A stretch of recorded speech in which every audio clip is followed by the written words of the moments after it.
Don't worry if you accidentally opened that Google Doc that was floating around on Wednesday. If you have no idea what I'm talking about, here's a quick brief.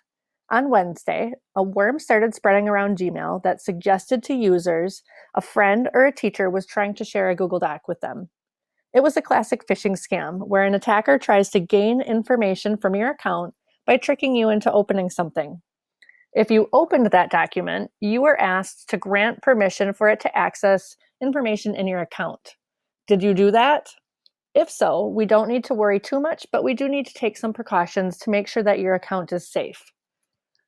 Start by typing the tiny URL in your address bar that is given to you by your teacher.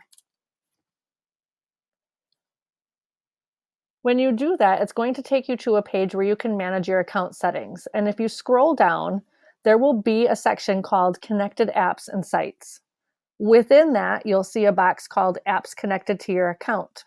If you clicked on the link in that phishing scam, it installed an app into your account, which is granting it permission to see and access your information. In order to get rid of it, we need to click Manage Apps.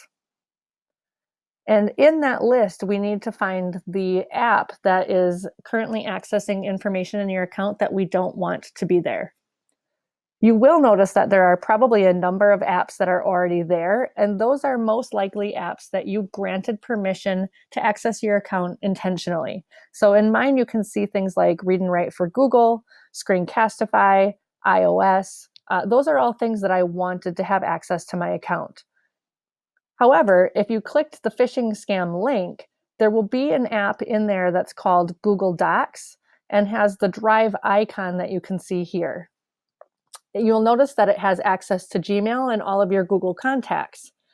If you have this app with the Google Drive icon that says Google Docs and not Google Drive, that's the offending app that we want to get rid of. You'll also notice that the authorization date would most likely be yesterday's date. So it will say May 3rd, or it will say May 4th. If you see that sitting in your account, you need to click the blue button that says remove. So if I were going to remove something from my account, what that would look like is me clicking into that app, recognizing that the authorization date coincides with the date of the phishing scam. I would click the blue remove button. I'm going to confirm that I want to remove access. And once I have done that, my account will now be safe again. You may have changed your password after the phishing scam. And in this case, that would not have removed access from your account. In most cases, changing your password immediately, if you think that there's been a threat, is a good idea. But in this case, it was a little bit more complex than that. So we need to make sure that app is removed. This is a really great example of why we don't click on links in our email account that might look suspicious. If someone has shared a document with you or shared a file with you or has sent you an email asking you to click a link and it looks suspicious or it's something that came to you unexpectedly, it's always safest just to delete it.